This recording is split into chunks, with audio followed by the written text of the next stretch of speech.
We're going to have questions directed either to Joe or to Murray.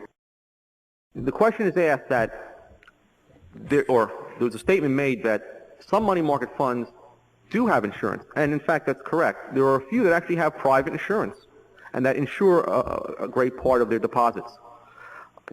But they're still not completely safe because the insurance company itself could have problems. But for the most part, for everyday uses, money market mutual funds are very safe. And they don't have any government subsidized insurance. Any other questions?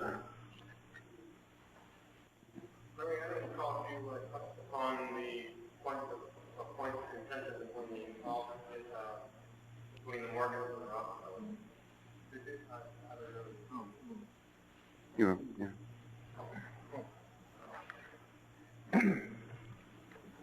The gentleman asked what were the points of contention between the Morgans and the Rockefellers. Well, there was all over the map. There was, for example, control over the Northern Pacific Railroad, titanic struggle for that, between the Harrimans, who was backed by Kuhn, Loeb, and Rockefeller, and the Morgans. And finally the Morgans won out, and it was they finally agreed. It came to a sort of a compromise of the Morgans as senior partner. I think one of the things, and I can't prove this because it hasn't been dealt with by historians much, if at all, but I think, see, what the major thrust, the antitrust law was a dead letter, had not been used until Teddy Roosevelt, who achieved the presidency by one of the times in American history when a lone nut assassinated a president. And a lone nut or an alleged lone nut assassinated President McKinley, who was a Rockefeller person, bought and paid for. Teddy Roosevelt was a Morgan person who was just in, as usual, the losing faction gets the vice presidential post, and that's the way it used to be. And so Teddy Roosevelt was hated by the McKinley and Hanna, and the Rockefellers. Was vice president, and when McKinley was assassinated, he assumed the presidency. Very shortly after that, he takes the Sherman Antitrust Act, which had not been really used before, and launches a point for the jugular assault against the Standard Oil Company. In other words, against the Rockefellers' major company, trying to break it up. And in my view, which I say I can't really prove it because it hasn't really been investigated much, but I'm fairly convinced that this was related to an international oil war between Standard Oil, which had a monopoly on all foreign oil sales, virtually, and the Nobel Royal Dutch Shell Group, which had grown up between 1880s and 1890s, and by 1900 it formed a very large group, essentially dominated by the Rothschild Bank and investment bank in Europe. A titanic world struggle between the Rockefeller Standard Oil Group and the Rothschild Royal Dutch Shell Group. Since the Morgans at that time were allied with the Royal Dutch Shell Group against the Rockefellers, I'm personally convinced that the Teddy Roosevelt opening the shot, the use of the Antitrust Act, was a part of the general struggle between the Rockefellers and Morgans and Royal Dutch Shell. And so that was and this, by the way, this international oil war continued on probably until World War II, causing all sorts of upheavals all over the world and foreign governments and everything else to try to grab the oil reserves, try to keep the other guy from getting it, the oil markets and oil reserves. So that's one key instance. Richard? All right, I wonder if you could comment on an argument that no reason they television episode on the Great Depression, and part of the argument for the state that the Great Depression was done because the Jewish bank was having financial trouble, and Christian New York bankers were coming to the aid of the Jewish bank.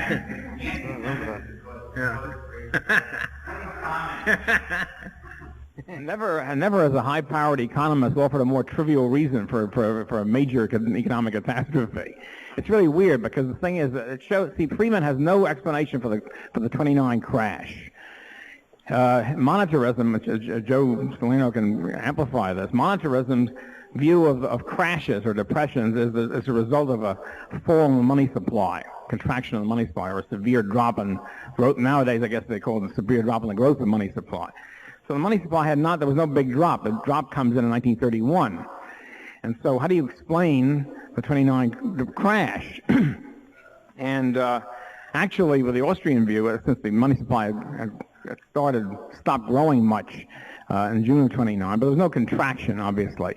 And so, the idea that one bank failed, as a matter of fact, one of my friends in high school was the son of B.K. Marcus, who was the owner or the head of the Bank of the United States, the Jewish-owned bank. It's obviously trivial. First of all, it wasn't the only bank to collapse. The bank in there were many others, as the gentleman alluded to. It's a weird explanation. I'm surprised that Friedman puts his name to it. I mean, it's really an embarrassing explanation for an economist to offer from worldwide collapse.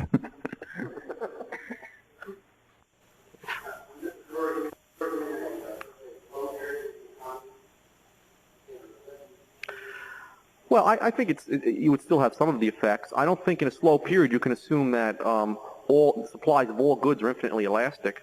That is to say, the price of some goods are still going to rise. Right, and then bid resources into the consumer's goods industries, away from investment uses. So you wouldn't get a business cycle in the classic Austrian sense. It would still be problems. It's as if the government took a part of income and began using it for non-investment purposes. Okay, you get destruction of capital. Richard. Sure, yeah.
I mean, just add that that's Professor Richard Ebeling of the University of Dallas. I agree with everything in both Joe Salerno and Richard Ebeling just said. I'd just like to add another point to this, namely, as W.H. Hutt has pointed out, there's no such thing as involuntary unemployment, except if government intervenes in minimum wage laws, etc. So there's no reason for unemployment except with what Hutt calls withheld capacity. In other words, the fact that the person, say in the field of, as workers, refuses to accept jobs at the going wage rate. And so, in other words, assume that there's a big contraction in some industries, say construction. There's no reason for unemployment. If the worker is willing to take half the wage, a 50% wage cut, he can always be employed. So the unemployment is not really the problem. The problem is where is he going to work at, and what wage is he going to get? If he decides not to take a 50% wage cut, then he's voluntarily unemployed, and he's deciding maybe he'll get a better job somewhere else, or let's enjoy some leisure for a time and speculate, so to speak, in his own labor. So to focus on unemployment as a problem or withheld capacity is not to realize the fact that it's voluntarily withheld.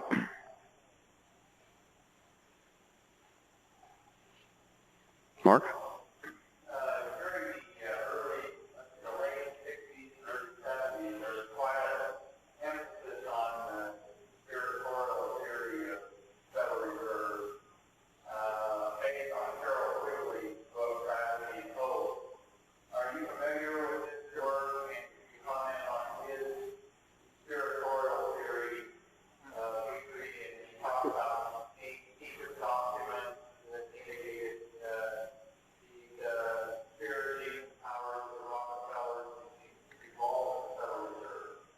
Question is, will Murray comment on Professor Carol Quigley's work on conspiracy in the Fed?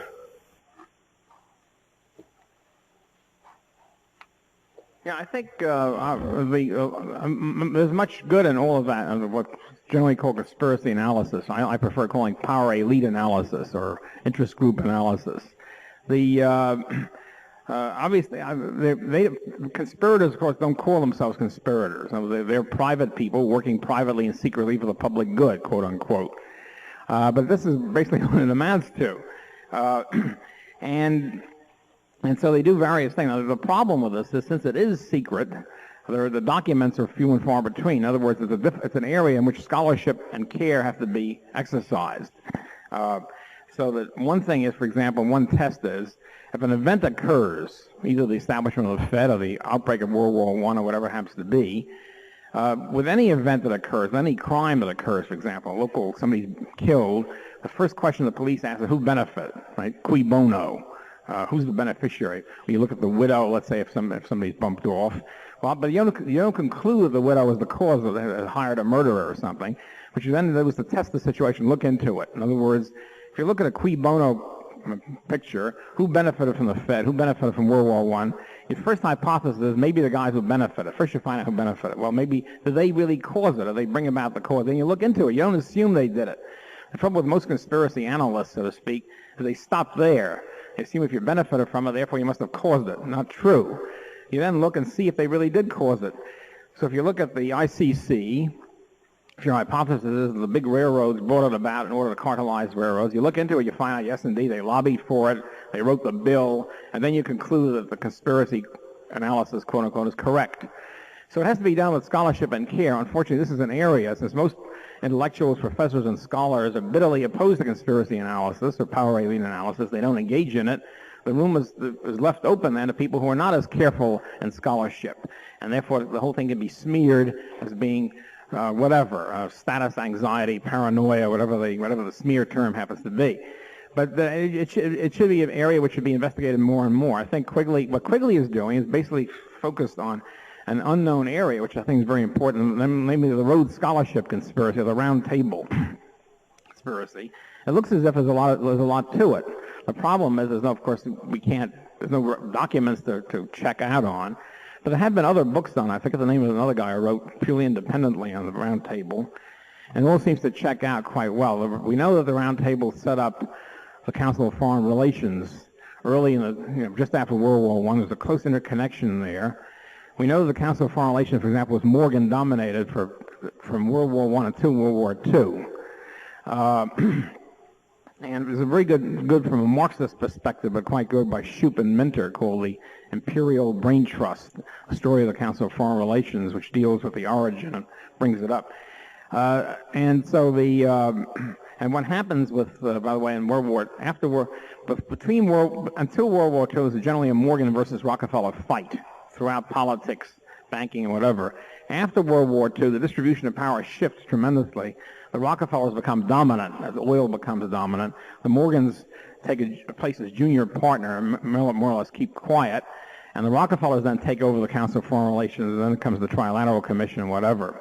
And the big power struggle becomes not between Rockefeller and Morgan anymore, but between the Rockefeller-Morgan Eastern establishment and the new wealth coming up from Texas and Florida and Southern California.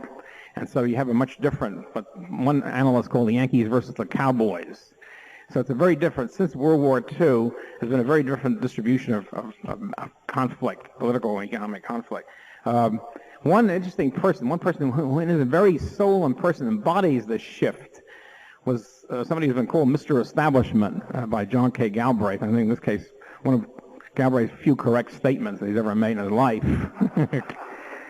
And this is John J. McCloy, a beloved figure who's still active at the age of 92 or something, who started off in life as a disciple of Henry Stimson, who was a disciple of Elihu Root, who was a Morgan lawyer, very close to the Morgan ambit. The whole Root, Stimson, Atchison, Bundy connection is the Morgan connection, Wall Street Morgan connection.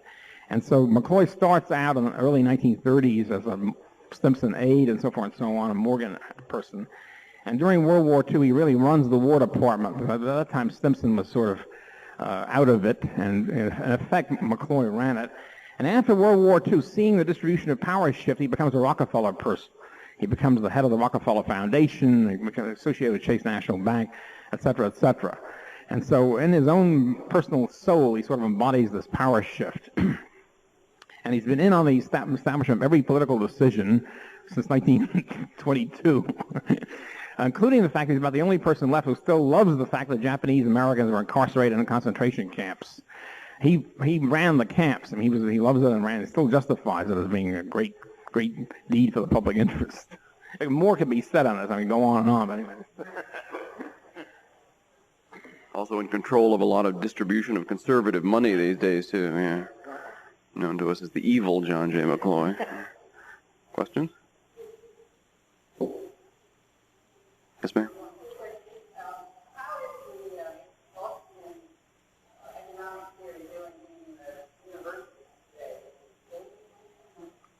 Murray, you want to talk about it? Yeah.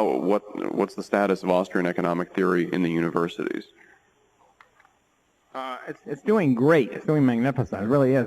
Since I started off, I'm probably the oldest Austrian economist here, no doubt. When I became an Austrian, there was almost nobody. There was Ludwig von Mises and a couple of other people, and it was Hayek in England at that time, and that was it. And now it's really flourishing. We've got not only then the next step was we had individual Austrians in different colleges, undergraduate. Now we actually have graduate departments or graduate wings of graduate departments in several colleges, several universities.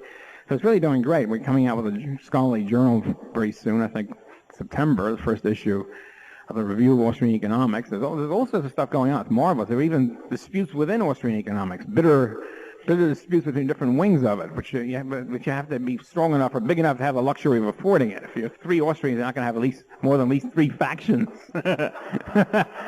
So things are doing fantastic, they really are.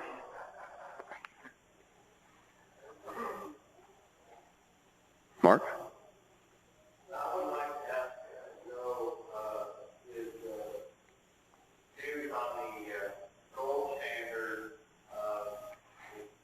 return to a gold standard, some of the practical problems involved with the return to a gold standard, such as if you set a price to establish a 100% gold standard, the problem of a windfall to prevent the windfall to gold producers and holders, whether that would present an economic problem, and also the possibility of causing another depression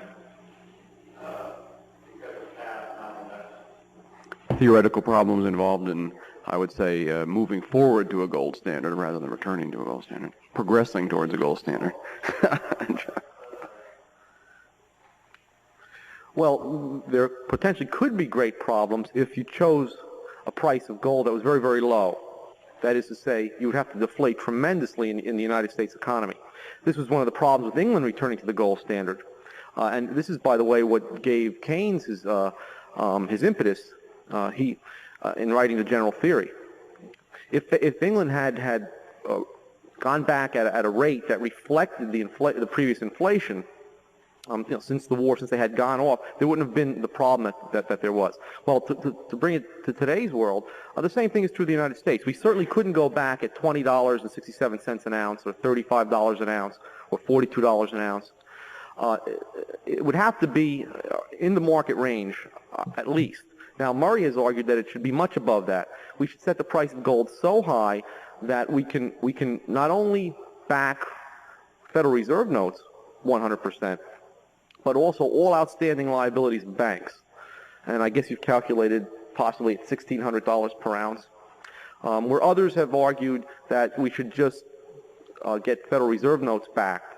Now, there would be a problem there with the banks paying off their liabilities, their deposit liabilities. But in any case, that's one problem that you face, choosing the right price. As far as the windfall gains, I really don't care one way or the other. The stock of gold outstanding is so great in relation to the annual production by South Africa or Russia that I don't think there's going to be a problem with giving them massive windfall gains. And I don't think they can destabilize the system either. One of the objections to going back to a gold standard is that Russia would use its stock of gold to sell, they would sell it off and flood the U.S. with gold, causing a great inflation here in the United States as dollars were traded for this incoming gold. But again, it's been pointed out in several articles that, number one, that would be ridiculous for the Russians to push down the price of an asset of which they hold a great amount. It's like them selling off all their oil and pushing down the price of oil or something like that. It would just be ridiculous. And secondly, the stocks that they possess are a very small part of the outstanding stocks of the world, okay, despite the fact that their annual production is very great in relation to annual production. I mean, there's gold around that has been mined 2,000 years before Christ. Is there any other? Again, the depression, I think, would only, well, we're going to have a recession in any case. I think a prelude to going back to a gold standard is to stop the increase in the money supply here in the U.S. And in doing that, just in stopping the increase, I think you're going to have a depression because our economy is addicted to continuous increases in the money supply, continuing and accelerating increases in the money supply. So I think we're going to have a recession. Now, as to whether or not that is followed by a massive deflation, that's where setting the price of gold comes in. I don't think you have to have that massive deflation of money. I think the price of gold should be set at a high enough price to prevent that. But I don't think we should shy away from going back to gold because we will set off a recession. I mean, even the monetarists, in some sense, would be setting off a recession by, well, we're doing it now. Well, we did it by disinflating, just by reducing the rate of growth of the money supply. So let's just reduce it all the way to zero. Well, I just wanted to add that there are always recessions anyway every few years. What the heck? You know, I mean, there's not going to, the recession, the gold recession would not be any more severe than any other recession, particularly. Since you can't stop recessions. You're suggesting then that we would not go through a 1930s crisis and result going back on gold? No, not if it were done as Professor Salerno indicates. In other words, not if you set the price of gold high enough so you don't need a big deflation on top of just stopping the inflation. See what I mean? If you just stop the inflation and validate the current money supply in accordance with the gold stock, then you're in great shape. Plus the fact that I think in this case the supply siders are right. You have so much increased confidence in the future stability of the money, the fact that the dollar will not deteriorate anymore, the tremendous increase of saving and investment, which would ease the recession a great deal. So that would be an offset. Added to that, since the government is such a big part of the economy, it takes up to 45% of national income. One way you could really offset the recession is fiscally. That with the onset of a recession, have government have massive cuts in spending. Now that money, which is being sucked out of the private sector, much of it, not all of it, much of it would go into investment and would validate the capital structure. So there is a way where we could really ease the recession at the same time make government smaller. Cut taxes and spending massively in conjunction with going back to the gold standard. So it's a fiscal offset. Do you think, what about the fractional reserve banking? Would that be a destabilizing factor during this return to a gold standard? Would fractional reserve banking be a destabilizing factor in a return to a gold standard? Yeah, I think it might be. In the sense that if you don't go back at a high enough gold price to redeem all liabilities at 100%, you're still going to have, it's a separate problem, you're still going to have the problem of the possibility of a collapse of the banks. However, with the FDIC in place, I don't see that happening. The tactics have to be developed for the transition. You know, the steps that we take has to be in such a way that you avoid having the banks collapse like a house of cards, unless you're willing to take on the costs of the deflation. But I think there's an easy way of avoiding that. Murray's plan is one way of avoiding that.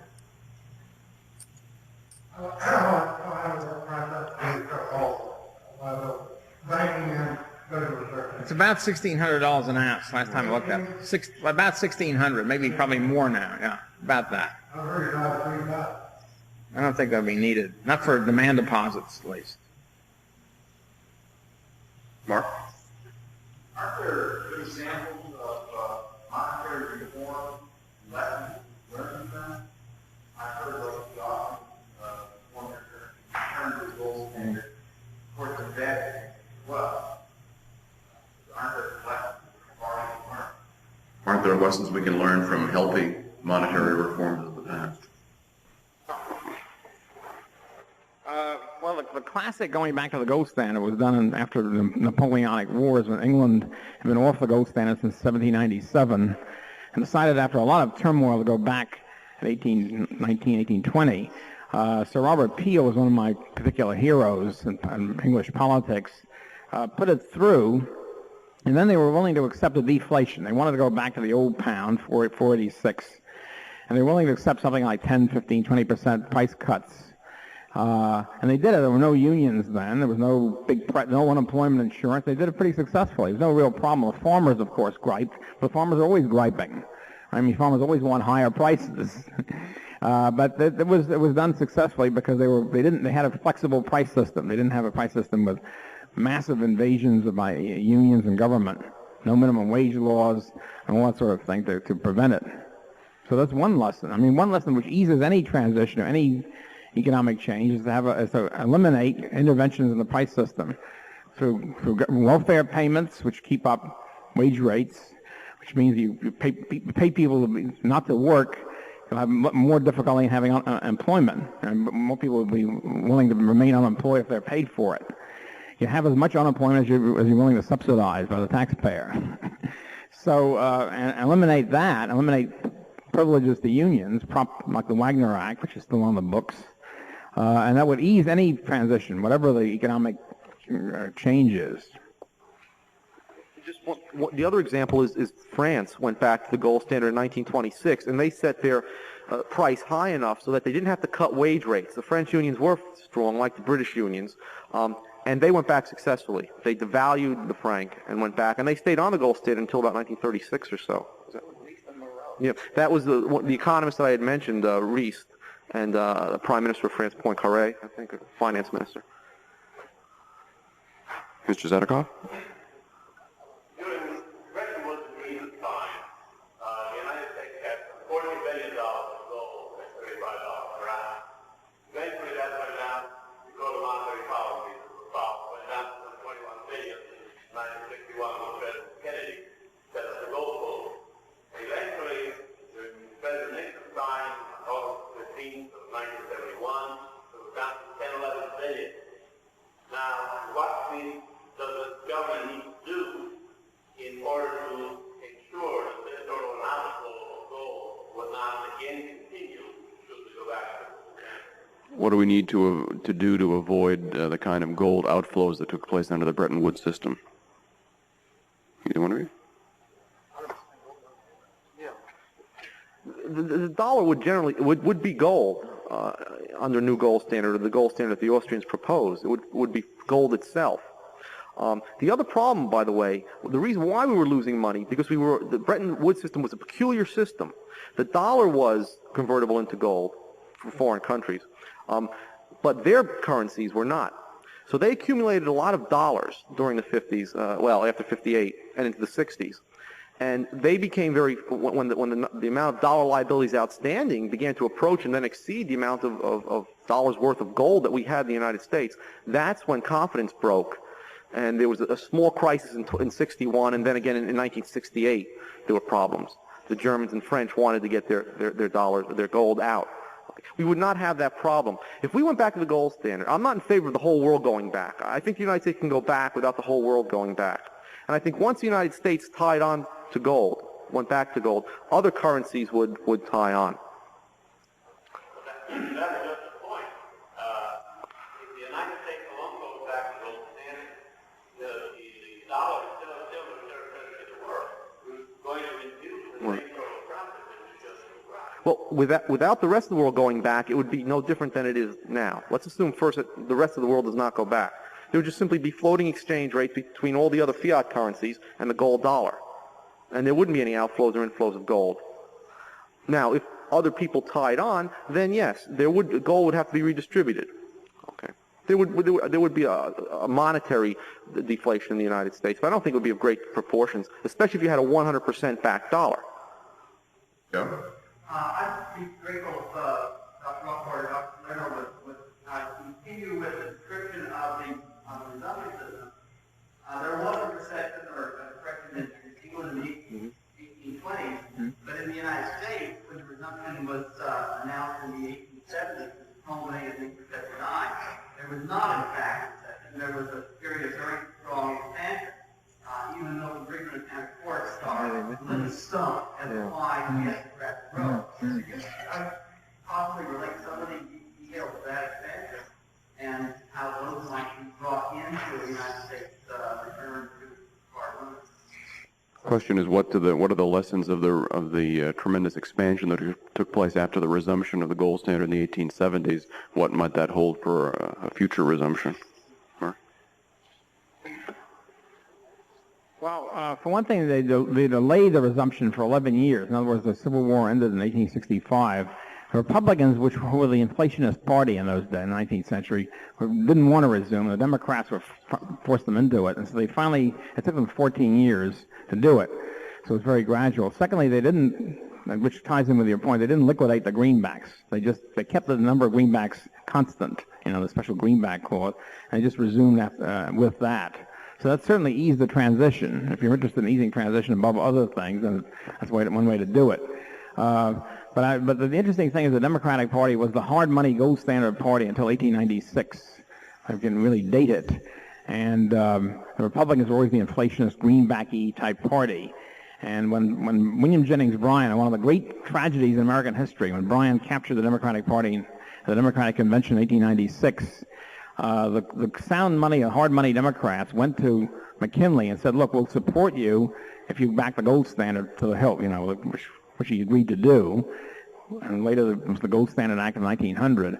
And then that was sort of the finish. But that was the reason Republicans then got the reputation of being the sound money or gold standard party. It was basically undeserved.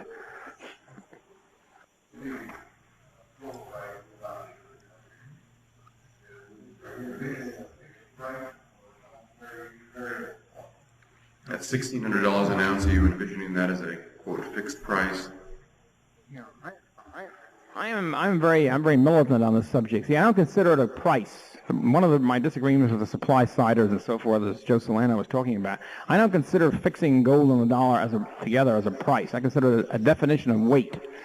In other words, in the old days, before 1933, the price of the gold was not fixed at $35 an ounce. The dollar was defined as 1/35th of a gold ounce, or 1/20th of a gold ounce, I should say, before 1933. 1/20th of a gold ounce. That was it. In other words, what does a dollar mean? Where does it come from? What's the word dollar? It was originally, in the 16th century, a 1 ounce silver coin, which was minted by the Count of Schlick, or Joachimsthal, and called a Schlichtenthaler or Joachimsthaler, and then, of course, abbreviated into thaler and then dollar. In other words, the dollar was simply a name for a definition of weight of gold or silver. It later became, the Spanish then adopted in their silver coin. In other words, the name dollar, as well as all other names, pound sterling. Why is the British currency called a pound sterling? Because originally, in the good old days, it was a pound of silver. That's what it was. You see, it was a name for a pound of silver. It's now, of course, worth peanuts in silver, a few ounces or something. So the thing is, every currency was originally a unit of weight, and then it got a special cultural name, etc. Then the government moved in to start maneuvering and making believe that the name was some independent entity and the weight was unimportant. And gradually, as people first then adopted the currency, thinking it was the weight, money then proceeds on its own momentum, and then the government could sever the connection. So what I would do in my own plan of $1,600 an ounce, that would be it. I mean, that would be a fixed weight. The dollar would then be defined as 1/1600th of a gold ounce, period. No variation, no nothing. There'd be nothing to vary, you say. The government would then disappear from the scene, and the Fed would disappear from the scene. The Fed's hoard of gold would be liquidated into the banking system, into the public, and that would be it. So it's not really a price rule or a money rule. It's defining the dollar once again as a unit of a commodity weight, where the supply is determined by the market and by gold mining and all that, and not by the government. I want to applaud after that. Mark? Raise another issue regarding deflation.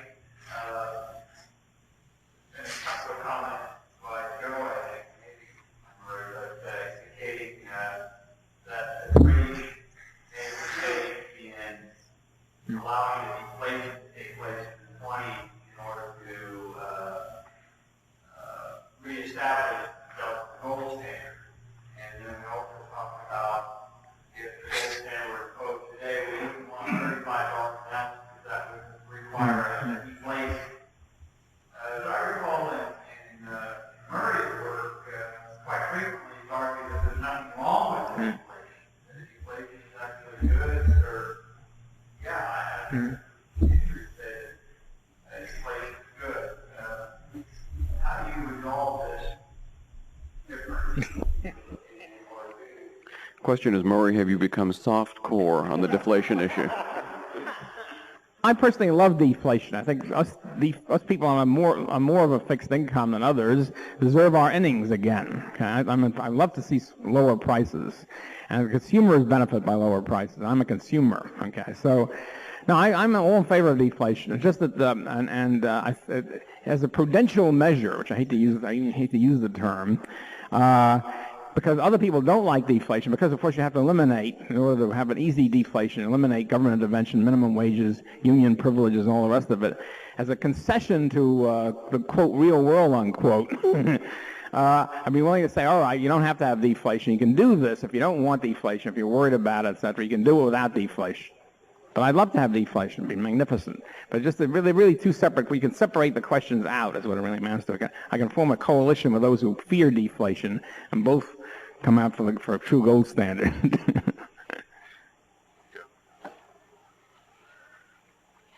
I think we have to distinguish between monetary deflation, which wouldn't occur at all under a 100% gold standard, and price deflation. I'm all for price deflation. I love when prices fall. I like the fact that hand calculators, when I was a graduate student, were $300 and they're now $10. So I'm all for prices falling naturally. Okay, but I think some people might be confused by that. I'm naturally by free market processes. Supplies, or rather, the supplies of goods on the market increase because of technology and capital investment. And under a gold standard, to the extent that gold production doesn't keep up with that, you're going to have naturally falling prices, and I don't think there's any problem with that. The monitors do, and the supply-siders do, but certainly most, if not all, Austrians would find no problem with that. Now, as far as a government imposed or a monetary inflation, deflation that results from a previous government inflation, I would avoid it. I would be a little bit stronger than Murray on that in trying to avoid that deflation if we can. If it's a step in going back to the gold standard. Okay. I'm not against deflation that might happen in the course of the Fed screwing up. 5% here. In other words, if the Fed suddenly we had a fall of 5% in the money supply in the last quarter, I'm not in favor of the Fed trying to offset that by injecting 5% more money in the economy. But if we were going back to a gold standard and we're taking that one big step, I wouldn't want to deflate down to $35 an ounce. I think that would cause distortions in the economy also. In fact, Mises someplace says that that you don't give back to the exact same people during a deflation what was lost during an inflation. Okay. So again, it distorts the economy in other ways. Roger?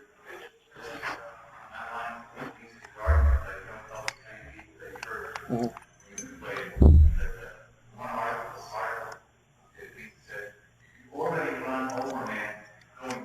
Right. Right. That's right. Had a monetary expansion doesn't mean you're going to somehow reverse the problem created by having a monetary contraction. We always love to have Mises quoted here, needless to say. Yes, sir. Can you have deflation without causing a depression? Can you have deflation without it courting a depression?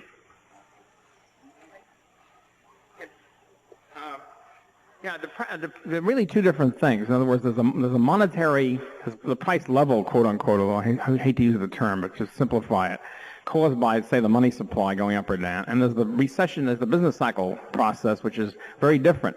It's generated by inflationary credit expansion, but then once you have the injection of inflationary credit, it causes distortions in the economy, malinvestments, which have to be liquidated. And the recession is the process by which the economy moves from a distortion caused by the inflationary credit expansion toward a free market situation, and these recession these investments have to be liquidated. So you can have a depression without deflation, of course. You can also have deflation without depression if everything is very flexible. In other words, if you don't have withheld capacity, so to speak. So in other words, if, for example, in any recession, usually there's an overproduction, overinvestment in capital goods, construction, machine tools, and underinvestment in consumer goods, by and large. So in any recession, investment resources which had previously been invested in capital goods have to shift to consumer goods. It means workers, land, businessmen, resource capital goods, etc. So the recession is a sort of an enforced shift. Right? If the workers are willing to accept a lower wage cut immediately, supposing there's a big drop in demand for construction, which happens in recessions, if the workers are willing to accept an immediate big wage cut, they can remain employed, and yet they'll find themselves, of course, getting half the money that you can get in the garment trade, and so they'll start shifting to the garment trade, so that the shift can take place relatively painlessly, without unemployment. There certainly would be bankruptcies, okay, but there wouldn't have to be unemployment if the workers are willing to accept an immediate sharp wage cut and then look around for a better job when they got the wage cut. If not, if they insist on maintaining the wages to which they become accustomed, then there'll be unemployment, and the shift will be more painful. Jeff? I wonder what the best indicator would be to look at in terms of the direction of general price level, CPI, or level of price, or what would it be? What's the best indicator to look at to determine the price level? What's the most reliable? Is it CPI, gold, commodity basket? Well, I wouldn't say I don't see any of them reliable, but philosophically better is the consumer price index, because the general deflator, which the GMP likes and various inflationist types like, puts in double counts or triple counts the same price, the same product. In other words, if you have the Wheaties at the retail level is what you're really buying, because the end of production of Wheaties is to sell it at retail. If you include the wholesale price of Wheaties and the jobber price, you're mixing everything up in one big jumble. The really important thing is how much the consumer have to pay for it. In other words, the purchasing power of the dollar, which is how you measure prices, quote unquote, is the standard of living of the consumer, how much the consumer has to pay for it. So I'd only look at consumer price. All the rest is confusion. And also, see, the deflationists, there are people, you will probably know this, who claim there's been a deflation in the last 3-4 years, a harbinger of more deflation to come. When they say deflation, they mean a fall in commodity prices, industrial commodity prices, copper and so forth. That's not deflation. That's simply a shift of resources. We have to look at consumer prices. Consumer prices never fall, haven't fallen since the glorious days of 1930, 29, 33. Okay? So you look at consumer prices, that's the eye on the ball. The consumer price index, however, cannot be reliable, again, philosophically. There's no such thing, because the consumer price index has to average in all consumption. And so it's based on, for example, the legendary housewife in Dayton, Ohio, wife of a steel worker with 2.2 kids. First place, nobody's got 2.2 kids. It's a biological impossibility. Second of all, other people are not Dayton, Ohio houseworkers. For example, I buy a lot of books. The Dayton, Ohio houseworker, I would bet, buys almost no books. Book prices have been skyrocketing. That's not reflected in the CPI. So my CPI index is much higher than, say, the person in Dayton, Ohio. Everybody's got their own CPI index based on what they buy during the year. So it's nothing is reliable. It's just that it's better to look at the consumer prices than the other stuff. In fact, at one point in I think it's in Human Action, von Mises mentions that the 2 or 3 items that the housewife regularly buys are more indicative of inflation than all these complex statistical indexes. That the housewife knows instinctively when she goes to the market if there's deflation, and generally how much in some rough sense. Yeah, it's usually higher, you're sure. In fact, usually about once a year, the Wall Street Journal has a little article that maybe John Fund could tell us about. I can't remember who does it, but there's some stockbroker who does his own CPI of the stuff he buys in Manhattan, and it always shows fantastic increases over the CPI. Yeah, he does the price of a Coke, the price of a Beefeater Martini, and so forth. It's a terrific index. Yeah.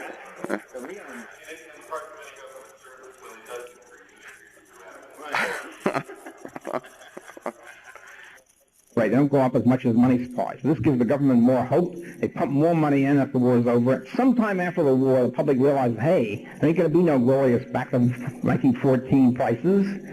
prices aren't going back to the good old days. In fact, they're getting higher every year. And as the public latches onto this, they start spending faster. Because then the consciousness says, hey, I better buy my house or car now, but I know damn well prices in my gut, prices will be 10% higher next year. And that's when prices start going up faster than money supply. That's when we get into the danger zone. So, but you can't predict what the timing is. It depends on so many factors, the public psyche and so forth. One more question. One more question, yeah. Hospitals, the Bureau of Labor Statistics is putting out erroneous data on their CPI index because in years gone by, I used to be able to use my insurance information as a precursor, maybe a year and 18 months ahead of CPI. These days, this doesn't add up, and I see other prices going up. Maybe they're not used as one of the indicators indexes, but it's supposed to move. I think they're... Yeah, I think you're right. I think what the problem is, first of all, there's no such thing as a perfect price index, a cost of living index. Everybody's got his own cost of living index, depending on what you buy, what sort of stuff you buy. I buy a lot of books. Book prices have skyrocketed, okay? I don't go for this no inflation nonsense. Right? So, the average CPI, the famous Dayton, Ohio housewife with a blue-collar husband and 2.2 kids, she doesn't buy books. That family doesn't buy books. So book prices don't enter into the CPI. Okay, so that's the only beginning. I mean, everybody's got their own CPI. Some investment firm in New York, which used to, maybe they still do, they used to put out a brand name index of prices. In other words, what's happening with Beefeater gin? Like with this whiskey and a broth. Let's get concrete. New Yorkers buy Beefeater gin. They buy chock full of nuts, hamburgers. What's happening with that? They're going up way beyond the cost of living index. So maybe the Dayton, Ohio housewife is in pretty good shape. Many of the rest of us are not. So that's a problem inherent in cost of living indexes. There's no way to get around it. Also, I think there's a bit of doctoring going on, because I remember a few years ago they decided housing prices were going up too fast. It didn't look good. So they changed from the price of housing to imputed rent. In other words, you assume the person's renting it. So if the housing price goes up a certain amount, you only take 1/20th of it if they say the house will last 20 years. Now, there's a certain amount of economic logic to that. On the other hand, there's no logic in changing the base. The whole idea of index is to keep the same calculation. So if you keep changing, you're messing everything up. And so, because you can say you shouldn't take the price of a suit either. The price of a suit goes up. If you wear the suit 3 years, you only take 1/3 of the suit price, you say. You can apply that to anything. Why only houses? Well, only houses because housing was getting embarrassing. So, yeah, it's a pretty shaky situation. There's a lot of ways to finagle it because it's so vague and all that. So, I would not consider that gospel by any stretch of the imagination. Okay? Thank you, Mark. Okay, thank you.